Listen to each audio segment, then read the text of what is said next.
Hi, you're in a rock, floating in Spain. No, that's not right.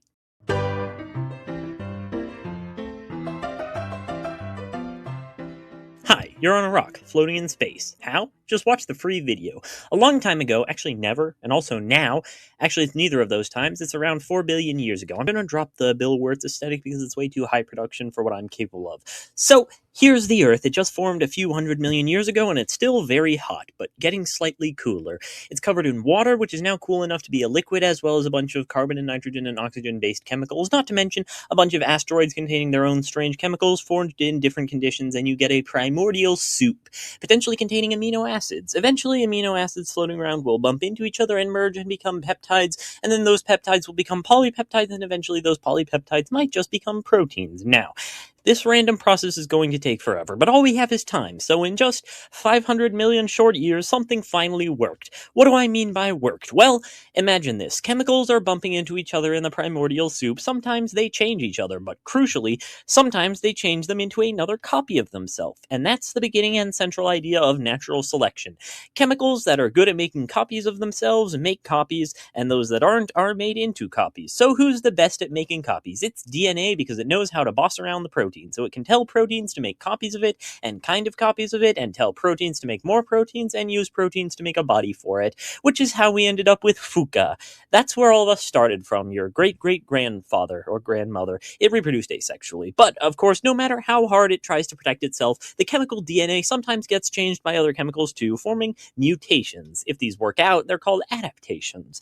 So eventually, Fuka becomes Luca, the last universal common ancestor, and an adaptation, or multiple, finally divides it up into two lineages. Well, two that made it to nowadays. There were probably tons that died off. One of these has a chemical called peptidoglycan in its cell wall, but only uses one chemical to make RNA. This is the ancestor of the bacteria. The other one lacks peptidoglycan, but has multiple RNA polymerases. This is the ancestor of the archaea, and so all of us.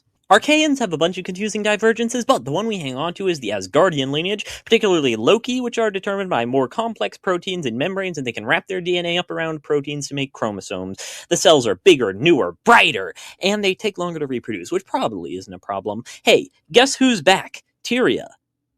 Bacteria. The current meta for eating things involves making a lot of methane, which concentrates all the hydrogen to free up carbon. It works, but it's inefficient. On the other side, bacteria invented a new method that releases more energy, but is harder to control, which makes sense because it is literally fire. Now, eventually the bacteria ended up living inside us, doing the eating for us. It's unclear which of us initiated the process, but still, say hello, new friend, mitochondria. Like from the weird Wrinkle in Time sequel. Now, the mitochondria get to keep their DNA, which isn't great because they might try to make the rest of us into more DNA, so we'll just bind them up in a membrane, hence the name. Actually, let's do that with all of our organelles. Now, we're big, scary, and high energy, but with our DNA double protected, our mutation rate has slowed to a crawl. We'll be outcompeted and dead in years if we don't pick up a new source of diversity. What do we do? As always, we don't get to pick, and the answer is that the first thing that works will stick. So instead of dividing into 2 cells when it's time to reproduce, we divide into 4 cells, which then combine into 2. While this isn't much on its own, if another one of your species is about, you can merge with them instead of yourself. So instead of having to adapt all on your own, your entire lineage pools adaptations into a single gene pool. And now the eukaryotes are ready to rule over everything and become the dominant species, and then one of us decided to grow another tail. And so the eukaryotes schismed into the uniconts and biconts. The traitorous biconts eventually made another pact with the bacteria, unlocking the secrets of photosynthesis. Us uniconts have a triple gene fusion, which makes a really fancy, complex enzyme. And also they have a cell wall, while we're just kind of amorphous, hence the name. You know how in meiosis you divided one double cell into 4 half cells? Well, what if you instead divided up into 3 quarter cells and quarter cells? It's easier because only one of them has to move around and find the other kind, and it prevents inbreeding. Trust me, we can use this for a system of institutional prejudice in the future. Now, we're not quite as amorphous as amoebae, and we still use flagella instead of pseudopods, and we use collagen, not chitin. So at this point, eukaryotes have learned how effective teamwork is. If you take a bunch of cells that are clones of each other and stack them up into a big pile, they can kind of act like one superorganism. Now, most episthocons do that at least occasionally, slime molds, fungi, choanoflagellates. However, if you want to make that the default, you need some sort of cell-to-cell junctions. Also, a cell that's designed to work in a team isn't necessarily going to be good at working alone, so ideally you need some sort of stage to bridge the gap. Animals, as it were, don't have super specific synapomorphies, but cell-to-cell junctions and an embryonic stage are the main two if I had to pick any. And the genes responsible for regulating the embryo are so important that they get their own mention. Also, it's a ball. From now, things start to take off. While working together, cells can take up specific forms for their personal responsibilities, diversifying into tissues. These eventually become muscles and nerves, among other things. Hey, you want to give up on all that and be a blob of cells again? No? Your loss. So now instead of just 2 kinds of cells, we have 3, and a hole in the middle full of juices that increases your surface area. Right now we're vaguely tube-shaped, but it's awkward because you have to draw the whole thing. What if you only had to draw one side and mirrored it? Yippee! So now maybe it's more useful to look at it from this angle. Evidently it's more useful to be this angle too, and so they've started putting a lot of important organs in the front here. And now the digestive system has a direction, entrance, and exit. Fancy. What if the juice in the hole inside of you gets dirty? Well, you'll have to clean it with the brand new internal body juice cleaner cells, patent pending. So, if the digestive system has 2 ends, which one forms first? I say mouth first, said the mouth first. I say anus first, said the mouth seconds. It's more complicated than that, said the penis worm, which is a protostome but forms anus first. So, we need something else to differentiate us. What if we put a bunch of holes in our throat? Okay, fine, maybe not, but we'll table that for later. Okay, now the dead weight left, and we can put holes in our throat, and also we can slap an organ there that makes mucus, and also grow a tail and a spine and maybe a nerve cord on the back as opposed to the protostomes who usually have it on the front, and eyes so we can see things far away. Actually, let's add nostrils so we can taste things far away. Close up your circulatory system so it's not full of holes, and maybe add some muscle to one of your blood vessels to make it really strong. Also, what if each individual only had one kind of gamete? Makes it even harder to inbreed. Second chance to give up on everything and go be a sessile filter feeder again. Any takers? No? Alright, fine. This notochord sucks. Try my new and improved spinal cord made out of cartilage. And we're adding a new germ layer to keep up with your giant brain, which is now 3 different kinds of brain in one gland. Also, we should probably use some of that cartilage to protect the brain. Gotta take care of that. Actually, cartilage is really useful, so we're going to use it to make appendages to move with, and teeth and jaws, and also arches to hold your gills open, so you can use them for breathing, and you can finally put some scales on your naked body. And also, we're going to need more Hox genes, and you're a growing boy, so you need twice as much heart. Remember how we made everything out of cartilage? Well, we're going to need to replace everything because we just invented bones, which are like cartilage but way better. Hey, what if the muscles controlling your fins actually extended down into your fins? And maybe we could add joints and make these easier to articulate. Evidently, it didn't help that much. Oh no, the water is running out of oxygen, so we invented a lung that lets us breathe air instead of just water. This was helpful when we ran into the mass extinction themed around ocean anoxia, but it also helped our lobe-finned friends go on land for a bit. Speaking of bit, we also put enamel in the teeth. Also, merge the nose and mouth so it can help with breathing. Flippers aren't very useful on land. You might need to cut down on the fins and webbing, and even the number of fin rays themselves, and also you might have some sharp scales on the end.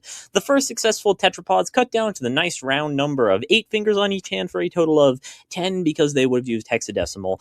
So living on land is great, but if you love it so much, then why do we have to go back into the water to breed? Actually, I haven't touched on sexual reproduction since it was invented. So what's new?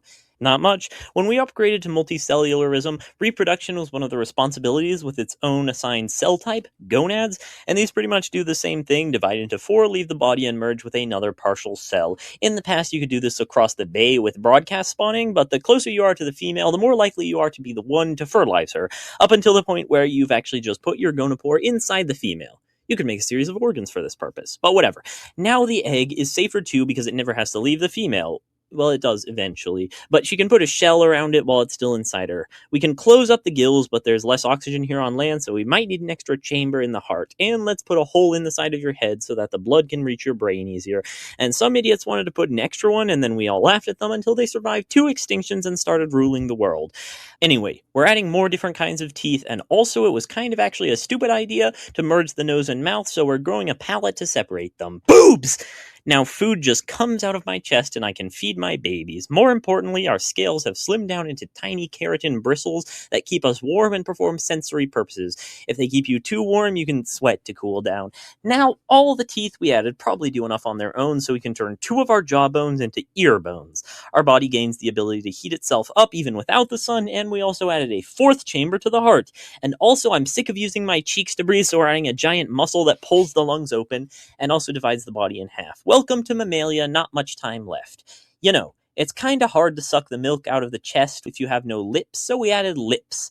Now it's time for our biggest innovation yet. What happens if you let the egg hatch while it's still inside of you? Well, a lot of animals already do that. But more importantly, what if there was never an egg in the first place? Well, there'd be no yolk sac, so you have to give birth to the baby immediately and carry them around in a pouch and breastfeed them. Okay, that's one solution. But what if you could be the yolk sac? Oh crap, the continents are falling apart. Choose a side. We pick the north side. That means we let our nuts hang out. What? Big news, we're going into the trees. Our wrists and ankles can move way better than those puny ground dwellers. Remember when we added eyes, but then we kind of gave up on them because nostrils are way better? Screw that, I want to see things. Open my eyes that I may see wonderful things in your law. Selah. So how about instead of just squeezing the surface of something, we could actually curl our hands around it? That could be helpful. And I guess then we don't need claws, we just need nails. Okay, look, we're doing sight, not smell. Can we please cut down on the snout? Thank you. Anyway, yeah, the trees are fun or whatever, but we're going back to the ground. We don't need a tail anymore, though laying down and standing up are too limiting, so let's throw some cushions on that thing so we can sit down too and get a bigger brain. Speaking of standing up, what if you only did it on 2 legs? Then you could use your hands while standing, and your hands are very useful because, again, your brain is getting bigger. So let's stand up. Don't worry about that spot in your back where your spine is the only bone holding everything up. This will not lead to any problems. Your name is now Erectus. Also, now we can use an oxidation reaction to improve our metabolism. Yes, besides the one the mitochondria use. Did I mention getting a bigger brain? Do that. And put more holes in the skull to let the blood in. Now your thumb can touch all your other fingers, so tools are about to go crazy. You know, it gets hot here on the ground when you're not in the shade of the trees. We'll get rid of the hair covering our entire bodies and make our sweat glands nicer, and I can't stress this enough. Get a bigger brain, and maybe colonize the entire world and go to space. Thanks. Ow! My back! I was wrong! It led to problems! My lumbar vertebrae!